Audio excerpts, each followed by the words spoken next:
আচ্ছা শুনেন সকলে, বলো না সব, আমার কিছু কথা আছে শুনেন। আমি তো আপনারা জানেন আমি শহরে থাকি, লেখাপড়াও শহরে করছি, এলাকায় মাঝে মাঝে আসি। তো যখনই আসতাম সুচরিতার লোকে আমার কিন্তু দেখা হতো, খুব ভালো ছিল। হ্যাঁ, তো সুচরিতা অনেক গল্প করতো আমার সাথে বেশ সুসম্পর্ক ছিল সুচরিতা। তো আপনারা যে সমস্যা নিয়ে মানে গন্ডগোল বলতেছেন বা জটিলতা বলতেছেন, প্রথমত হইতেছে যে হ্যাঁ নারী না পুরুষ। হ্যাঁ এই কথাই তো। হ্যাঁ, হ্যাঁ কিন্তু আমারে কইছে হ্যাঁ কিন্তু পুরুষ ছিল।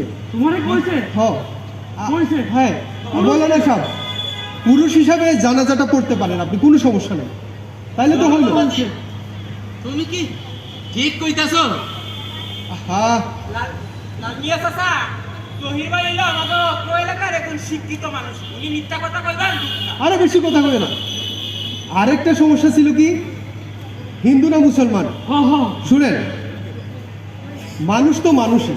হ্যাঁ, যাই হোক, এই ব্যাপারেও তার সাথে আমার কথা হয়েছে। আমরা সকলে জানি যে মানুষ জন্মসূত্রে একটা ধর্ম নিয়ে জন্ম নেয়, হ্যাঁ ঠিক না? সবারই তো জন্মসূত্রে একটা পরিচয় আছে না, ধর্মীয় পরিচয় আছে, ও আছে। তারও আছে।